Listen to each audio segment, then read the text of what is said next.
Welcome back. This is Dr. Tom. This is Tom Reach. I'm board certified in addiction medicine and in family medicine. I practiced in Southwest Virginia and East Tennessee for the past 30 years. I'm also in long-term recovery with over 21 years in the program. So the discussion is, so far, is it possible to come off of benzodiazepines? Things like Xanax and Klonopin and Ativan and Cirax and Librium. And the answer is yes. It is possible to come off of benzos, and it's highly recommended to come off of benzos. In my book, benzos really suck. Benzos are bad. And people who take long-term benzodiazepines, there's pretty good evidence that it can lead to Alzheimer's disease, and it certainly leads to increased incidence of injuries and accidents, end up in the ER more often. I think it's also pretty evident that people who take benzos don't remember things. This is probably because it affects stage 2 sleep, and it's stage 2 sleep where you dream and where you process and sort information in your brain to create long-term memories. I was on benzodiazepines for years and years, and I don't remember very much about those years. And I do remember when I finally came off of them, it was like somebody taking a wet paper bag off my head. All of a sudden, everything was brighter, was clearer. My brain would work again. The birds were singing. I thought to myself, man, how much of my life has been lost in this benzodiazepine fog? So in our area, over 30% of people who come through the door are usually in some state of dependence on benzodiazepines and often require a successful aggressive taper to get them completely off of benzodiazepines. Remember, benzos act in the GABA section of the brain, and GABA is what calms the brain down and slows it down. So if you just suddenly stop taking benzodiazepines, which I do not recommend under any circumstances, especially if you're on high doses, you can actually get seizures and go into DTs and die. But you definitely get shakes and jerks and twitches, and you start to fall asleep and you wake up suddenly. And this can be miserable. It can go on for over 6 weeks because it takes about 6 weeks for the brain to adapt and adjust to the fact that you're not feeding it benzodiazepines on a daily basis. So how do we get people off of benzodiazepines? So the first thing that you do is you figure out what their present dose is. Are they on 4 milligrams of Xanax? Are they on 8 milligrams of Xanax? And the problem today with Xanax is that so much of what's out on the street is pressed pills. So someone thinks that they're getting a 4 milligram Xanax or a Xanny bar, but in fact, what they're getting is pressed fentanyl, which takes us back to our harm reduction. Never use alone. Always do a test dose. Always have Narcan available. Always those 3 things. Remember, you're taking what you're thinking is a benzo and you're doing a test dose to make sure it's not fentanyl or carfentanil. Make sure it's not going to kill you. But you find out what their present dose is. And most people will be on a reasonable 2 to 4 milligram equivalent of Klonopin. I take everything back to clonazepam. For me, it's easier that way. So 2 milligrams of alprazolam is the same as 1 milligram of Klonopin, and 1.5 milligram of Ativan is the same as 1 milligram of Klonopin. And I calculate everything back to the long-acting benzo that I work with the best, which is clonazepam. It has a half-life between 19 and 25 hours. And with a long-acting benzo like that, you get much more steady doses in the brain. You don't get the spikes. Remember, alprazolam or Xanax has about a 4-hour half-life.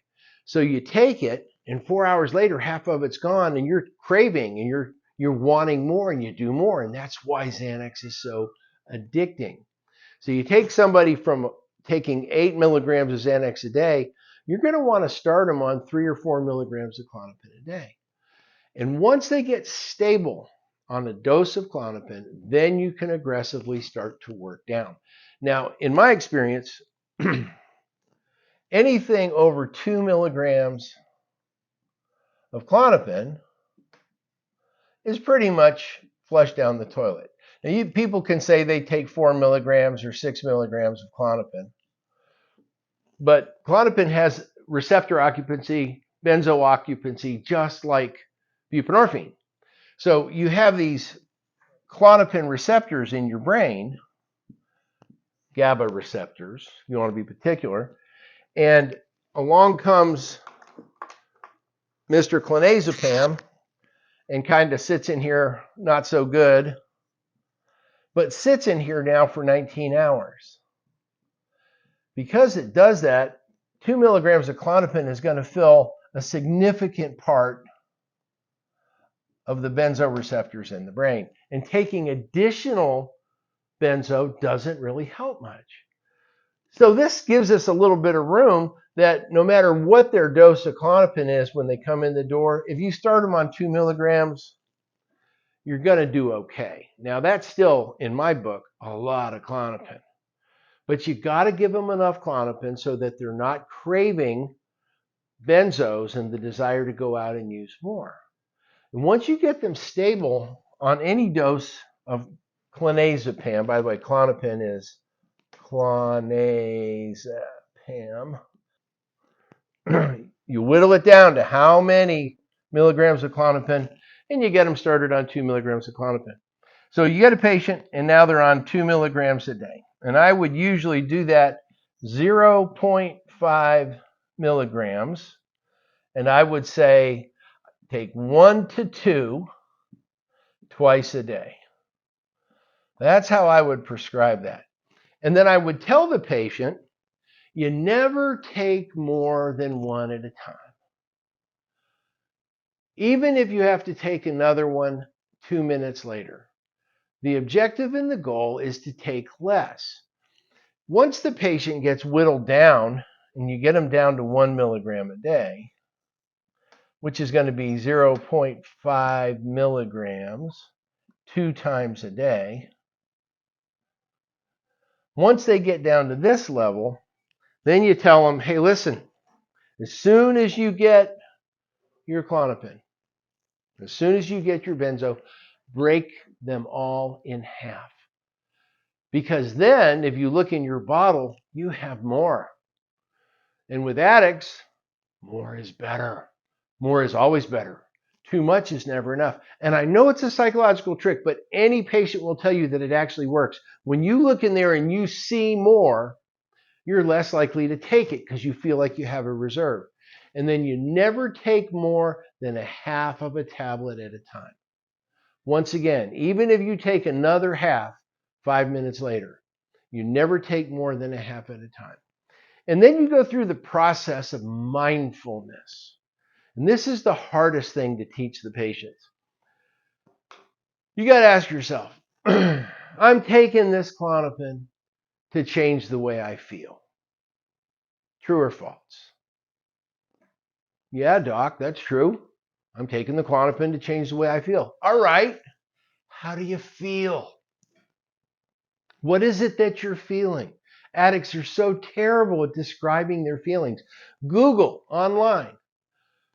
What are feelings found in addiction? Recovery, feelings. You get this list of feelings. I didn't know there were feelings, right? All I knew is I either felt good or I felt bad.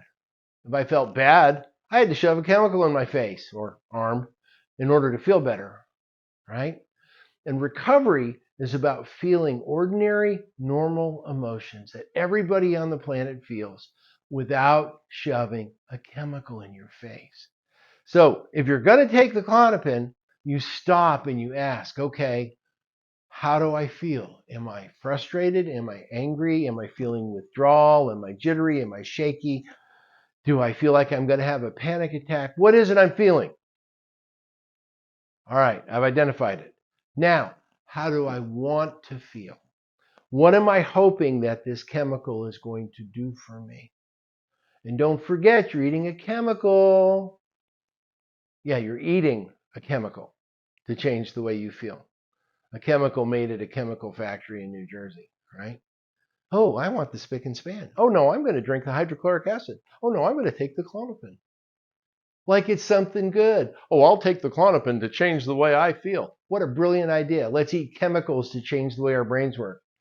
It's just psychiatrically and psychologically crazy. It's wrong, but it's what addicts do. It's what addicts do.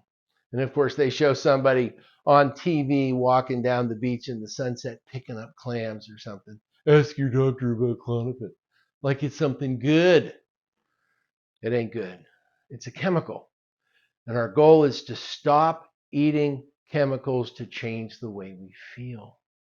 So, how do I feel? What is it I feel? Why do I want to take this chemical to change the way I feel?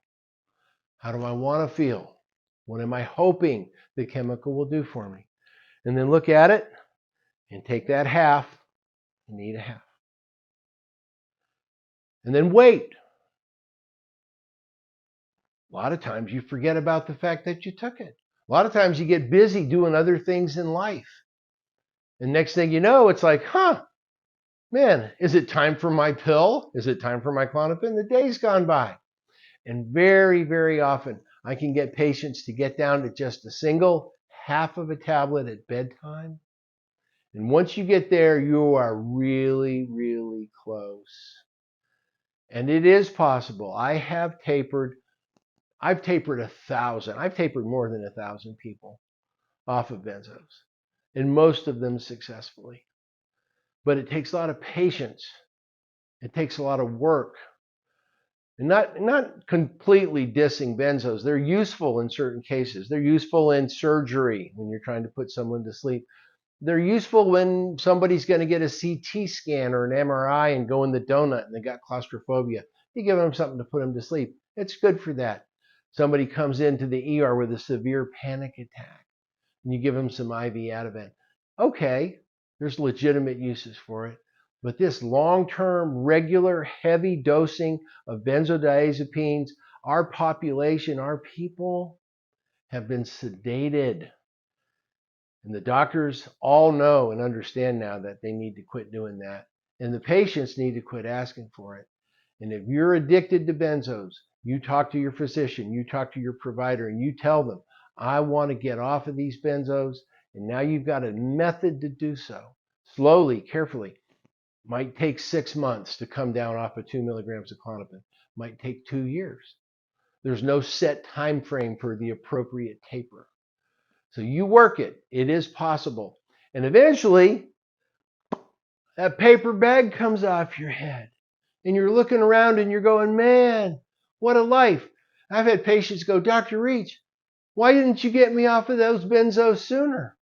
And I say, remember that paper bag I told you about a year ago?